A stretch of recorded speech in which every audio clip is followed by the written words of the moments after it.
कल भारत सरकार की बैठक यानी कैबिनेट कमेटी ऑन सिक्योरिटी की बैठक के दौरान एक महत्वपूर्ण निर्णय लिया गया है कि भारत इंडस वाटर ट्रीटी को विदहेल्ड कर रहा है, रोक रहा है। ये ट्रीटी दोस्तों 19 सितंबर 1960 को हुई थी। जब ट्रीटी हुई थी तो नेहरू जी और पाकिस्तान के तत्कालीन अध्यक्ष राष्ट्रपति अयूब खान ने इस ट्रीटी को कराची में साइन किया था। अब आपको यह समझना जरूरी है कि 1960 के आसपास भारत और पाकिस्तान के बीच पाकिस्तान बनने के बाद कोई बड़ा युद्ध नहीं हुआ था। जो पहला युद्ध होगा तो इसके बाद होगा 1965 में, और उसके बाद बड़ा युद्ध होगा 1971 में, जिसमें हमने भारत की सेना ने जनरल मानिक शॉ के नेतृत्व में कराची तक हमारी सेना पहुंच गई थी। मतलब हमने पाकिस्तान के एरिया को ऑक्यूपाई कर लिया था। फिर आत्मसमर्पण करना पड़ा था। वो फोटो बड़ी वायरल है, आपने देखा होगा। पाकिस्तान के बहुत बड़ी तादाद में, हजारों की संख्या में सैनिकों ने आत्मसमर्पण किया था, और परिणाम हुआ था 1971 में बनने वाला पूर्वी पाकिस्तान बन गया बांग्लादेश। यानी कि 1960 में जब ये ट्रीटी हुई तब भारत पाकिस्तान के रिश्ते कह लीजिए एक तरीके से युद्ध वाली स्थिति के नहीं थे, तो इस ट्रीटी को साइन किया गया था।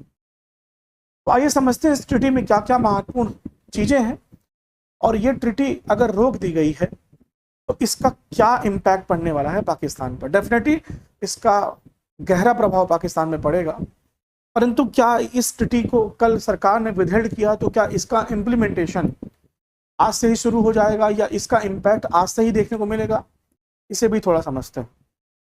तो दोस्तों आज के सेशन में मैं आपको जनरली ये समझाना चाहता हूँ कि what is Indus water treaty और how it is going to impact the economy of Pakistan, और भारत सरकार इसे कैसे इंप्लीमेंट कर सकती है।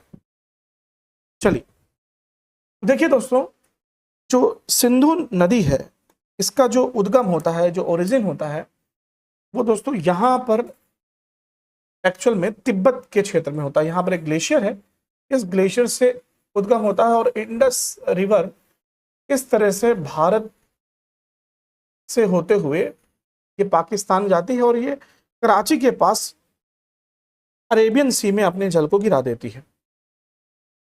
अब इंडस के बगल से ही एक रिवर निकलती है जिसका नाम है ब्रह्मपुत्रा, वो इस डायरेक्शन में जाती है। इसलिए हमेशा मैं कहता हूं दोस्तों कि ये एक ही माँ की दो बेटी हैं, बस करवट बदल के लेटी है। ये सिंधु नदी है, और अगर आप प्रॉपर देखेंगे दोस्तों कि जो सिंधु नदी का मेन फ्लो है इंडिया में, वो एक्चुअल में इस प्लेस से देखेंगे तो ये हमारा जो प्लेस है, ये पूरा राइट, ये हमारा जो प्लेस है, इस प्लेस से होकर इंडस रिवर एक्चुअल में भारत से होकर जाती है। अब हमारे लिए पॉइंट ऑफ डिस्कशन क्या है दोस्तों कि इंडस और उसकी सहायक नदियां वो एक्चुअल में भारत से फ्लो होकर जाती हैं, और फ्लो होकर जाने के साथ साथ आप यहां देखेंगे तो ये दूसरी फ्लो होने के साथ साथ दोस्तों यहां पर भारत सरकार ने बहुत सारे डैम बना रखे हैं। यहां देखेंगे तो ये जो अगली रिवर है इसका नाम है झेलम, अगली इंडस रिवर की जो सहायक नदियां हैं उसका नाम है चेनाब। उसके बाद यहां देखेंगे दोस्तों तो ये अगली नदी है रावी, अगली नदी ब्यास कुंड से निकलती है, इसका नाम है ब्यास। और बहुत महत्वपूर्ण चीज समझिएगा कि ये एक नदी है जो राकस ताल से आती है, इसका नाम है सतलुज। ब्यास और सतलुज का मिलन होता है भारत में ही, और याद रखिएगा कि ब्यास नदी, ये जो ब्यास रिवर है, ये पाकिस्तान नहीं जाती, सतलुज नाम से नदी आगे जाती है, और ये ऐसे पाकिस्तान में पहुंच करके ये सभी नदियां मिलती हैं, और आगे चल के ये सभी नदियां इंडस में मिल जाती है, यानी सिंधु नदी में मिल जाती है। आपसे प्रश्न पूछा जाएगा कि वह कौन सी रिवर है इंडस रिवर सिस्टम की जो सीधे पाकिस्तान पे नहीं जाती, तो उत्तर याद रखिएगा, उसका नाम है ब्यास नदी। ब्यास नदी सीधे पाकिस्तान नहीं जाती, ठीक है, इसको याद रखिएगा। चलिए अब ये समझते हैं कि इस ट्रीटी को कैसे डिजाइन किया गया। तो दोस्तों ये तो पूरी कहानी थी कि इंडस की सहायक नदियां, यानी अगर मैं इंडस की सभी सहायक नदियों को नंबरिंग कर दूं आपके लिए, तो यहाँ पर देखिए इंडस तो हो गई, ये नंबर 1 हो गई आपके लिए झेलम इंडस के बाद। दूसरी हो गई चिनाब, तीसरी हो गई रावी, चौथी हो गई ब्यास, पांचवी हो गई सतलुज। यानी इंडस के 5 सहायक नदियां हैं, इंक्लूडिंग इंडस 6 नदियां इस पूरे रीजन में बहती हैं। अब इन नदियों को according to that treaty which was signed in September 1960, 19 सितंबर 1960 में साइन की गई थी पंडित नेहरू और तत्कालीन पाकिस्तान के राष्ट्रपति अयूब खान के मध्य कराची में।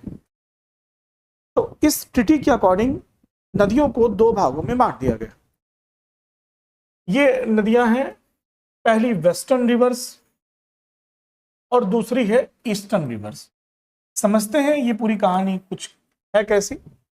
तो देखिए, वेस्टर्न रिवर में चिनाब, झेलम और इंडस आती है। यानी मैं उसको उल्टा बोलूं तो आपके लिए इंडस, उसके बाद यहां पर झेलम, उसके बाद Chenab, right. These are the western rivers. तो मैं इन्हें इंडिकेट कर रहा हूं अलग तरीके कलर से। एक हो गई आपकी इंडस, उसके बाद दोस्तों हो गई झेलम और तीसरी हो गई चिनाब। यानी इंडस, ये हो गई इंडस, झेलम और Chenab. These 3 are actually western rivers. इसके बारे में कहा गया कि इसका पानी भारत नहीं रोकेगा, भारत केवल ऑन द फ्लो डैम बना सकता है, यानी रिवर फ्लो हो रही उसे रोके, बिजली उत्पादन करे और फिर पानी को आगे जाने दे, इरिगेशन के लिए यूज कर सकता है, पर बड़े पैमाने पर इन नदियों का रूट्स डाइवर्ट नहीं कर सकता भारत, मतलब उसको मोड़ करके कहीं और लेके चला जाए, ऐसा नहीं कर सकता। इस ट्रीटी में ही ये साइन किया गया कि इसका 20% जो वाटर होगा वो वेस्टर्न रिवर्स का वो इंडिया यूज करेगा और 80% वाटर जो होगा वो पाकिस्तान की ओर फ्लो होने देगा भारत। ठीक है, याद रखिएगा, 20% इंडिया रोकेगा और 80% पाकिस्तान की ओर फ्लो होने देगा। ये इस ट्रीटी का पहला बेंचमार्क था। दूसरा पॉइंट यहां समझिए। अब ये ईस्टर्न फ्लोइंग रिवर्स के साथ क्या होगा, तो जो ईस्टर्न फ्लोइंग रिवर्स है इसमें जस्ट फॉर्मूला उल्टा हो जाएगा। 20% भारत फ्लो होने देगा टुवर्ड्स पाकिस्तान और 80% पर भारत जो चाहे वो कर सकता है, यानी 80% वाटर इंडिया यूज करेगा इन ईस्टर्न रिवर का, यानी सतलज, ब्यास और रावी का। इसमें से मैंने आपको पहले ही बता दिया कि इसमें से आपको याद रखना है, ये जो ब्यास रिवर है, ब्यास नदी है, ये पाकिस्तान डायरेक्टली नहीं जाती। यूपीएससी का प्रश्न है दोस्तों कि among all the 5 reverse which reverse directly मिलती है, directly got engage with Sindhu river. कौन सी नदी है जो सीधे जाकर के मिलती है सिंधु रिवर से? उसका आंसर है दोस्तों सतलज। याद रखिएगा, सतलज नदी जो है, सतलज नदी जाके सीधे सिंधु नदी में मिलती है। इसको याद रखिए, ये राकास्थाल से निकलती है और भारत में जब आती है तो यहाँ पे ये ब्यास से मेट होती है और ब्यास से मिलने के बाद ये सीधे, ये रिवर जाकर सीधे सिंधु में मिलती है। यानी सिंधु नदी पर, सिंधु की मिलने वाली सभी सहायक नदियों में से एकमात्र नदी है सतलज जो सीधे जाके सिंधु से मिलती है। बाकी नदियां दो आपस में दोनों मिलती है, जैसे झेलम और चिनाब मिल गई एक साथ इस पॉइंट पर, उसके बाद आगे रावी मिल गई इस पॉइंट पर, ब्यास ने अपना जल सतलज में गिरा दिया और सतलज जाकर के सीधे सिंधु से मिलती है। तो ये क्वेश्चन भी यूपीएससी एग्जाम में पूछा जा चुका है। तो ये जो सतलज, ब्यास और रावी नदी है, इनमें से दोस्तों जो ब्यास नदी है वो पाकिस्तान नहीं जाती। याद रखिएगा, ये महत्वपूर्ण है आपके लिए। ठीक है, ब्यास नदी पाकिस्तान नहीं जाती, this is important for you. Okay, तो अब इस पूरी ट्रीटी में मध्यस्थता किसने की थी दोस्तों? तो वो मध्यस्थता थी वर्ल्ड बैंक की, यानी विश्व बैंक में, विश्व बैंक ने इस ट्रीटी में भारत और पाकिस्तान के बीच मध्यस्थता की थी। परंतु जो भारत के साथ सबसे बड़ा पॉइंट है कि ये नदियां भारत से फ्लो होती हैं और भारत सरकार को समस्त अधिकार है इस जल को रोकने का। तो कल दोस्तों भारत सरकार ने निर्णय लिया, यानी कैबिनेट कमेटी ऑन सिक्योरिटी ने निर्णय लिया और उन्होंने कहा कि ये जो ब्लड है और वाटर, ये दोनों एक साथ नहीं बह सकते, रक्त और जल ये दोनों एक साथ नहीं बहेंगे। यानी आप भारतीयों का रक्त बहाइए, उन्हें रक्त रंजित कीजिए, बेगुनाहों को मारिए, अपने यहाँ के पाले हुए आतंकियों को भारत में भेजिए, भारत को अस्थिर करने का प्रयास कीजिए और हम आपको पानी पिलाते रहें। ये दोनों एक साथ नहीं चल सकता। ये भारत सरकार ने कल बिल्कुल क्लियर कट मैसेज दे दिया है। और दोस्तों मैं आपको समझाऊं तो ये जो पूरा रीजन है, ये जो पूरा रीजन आप यहाँ देख रहे हैं, इसको मैं क्लियर करता हूं तो आपको बहुत साफ दिख पाएगा। सॉरी,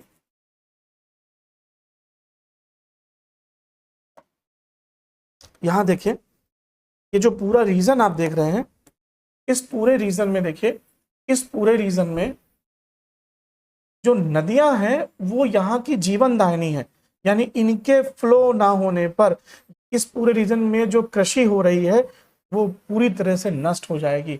और दोस्तों भारत के सहित पाकिस्तान भी तो ऐसा देश है दोस्तों जहां पर बहुत बड़े पैमाने पर ये पूरा जो सूबा है सिंध और पंजाब का, पंजाब और सिंध का, पंजाब का वो प्रांत जो पाकिस्तान पड़ता है और सिंध का ये पूरा रीजन इन्हीं नदियों से तो सिंचित हो रहा है। अगर ये नदियां, इनके द्वारा बहने वाला जल वहां तक नहीं पहुंचेगा तो पाकिस्तान प्यासा मर जाएगा, कृषि वहां की नष्ट हो जाएगी और निश्चित तौर पर it is going to a big impact on the economy of Pakistan. तो भारत सरकार ने बहुत बड़ा निर्णय लिया है। हालांकि इस निर्णय का इम्प्लीमेंटेशन आज से ही शुरू नहीं होता, क्योंकि अभी तक हमारे पास ऑन फ्लोइंग डैम है दोस्तों। ऑन फ्लोइंग डैम की एक कैपेसिटी होती है उस जल को रोकने के लिए। तो भारत सरकार को इस पूरे ट्रीटी को एप्लीकेबल करने के लिए एक बड़े इंफ्रास्ट्रक्चर को बनाना होगा। लेकिन भारत बहुत समृद्ध देश है दोस्तों, कोई बड़ी बात नहीं है, ठीक है। जब हम चेनाब नदी पर इतना ऊंचा ब्रिज बना सकते हैं, इतनी ऊंची, विश्व की सबसे ऊंची हम सरदार वल्लभ भाई पटेल की स्टेचू बना सकते हैं, तो ये हमारे लिए कुछ भी नहीं है। अब तैयार रहना है पाकिस्तान को कि वो कैसे इम्पैक्ट होने वाला है भारत के इस निर्णय के बाद। भारत सरकार ने निश्चित तौर पर बड़ा गहरा प्रभाव करने वाला निर्णय लिया है। एक बात और दोस्तों, जब तक भारत सरकार उन सभी 26 बेगुनाहों की मौत का बदला नहीं ले लेती, तब तक भारतीयों के हृदय पर ठंडक नहीं होने वाली है। अब वो बदला कैसे होगा, कब होगा, ये हमें जरूर देखना है और डेफिनेटली होगा दोस्तों, ये भी आप याद रखिए, ठीक है। तो ये याद रखना है आपको कैसे ये सारी चीजें हो रही थी। अब ये इंडस रिवर का थोड़ा सा फ्लो यहाँ देख लेते हैं। तो देखिए ये दोस्तों जो एक्चुअल में फ्लो हो रही है ये हमारे LOC से होते हुए, ठीक है। ये जो रीजन है ये पाकिस्तान ने एडमिनिस्ट्रेट कर लिया है, यानी ये POK वाला रीजन है। तो ये रिवर POK वाले लोगों को भी इम्पैक्ट करती है। आपने देखा होगा POK में अभी भारी अशांति चल रही है।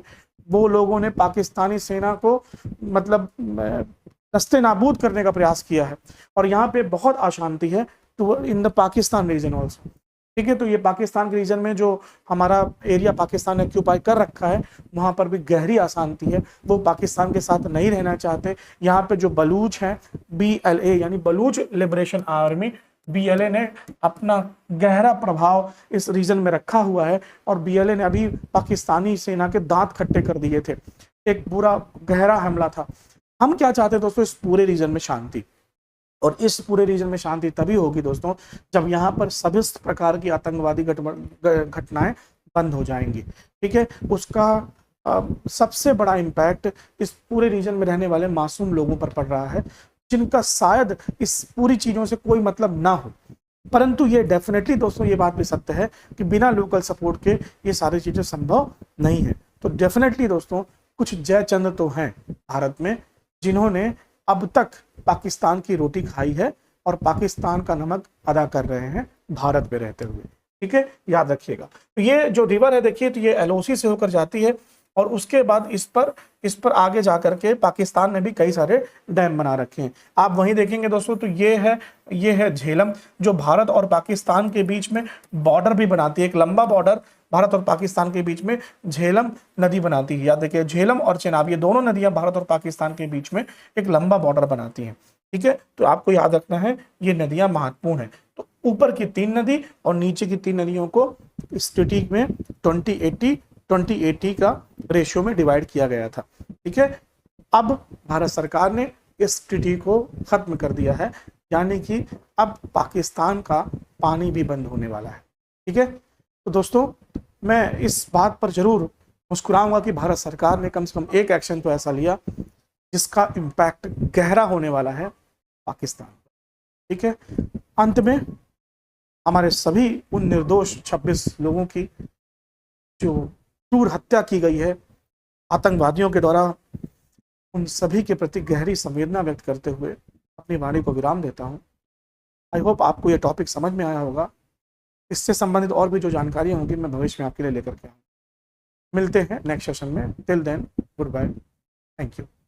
और रात में लास्ट में जरूर एक बात बोलूँगा दोस्तों, भारत माता की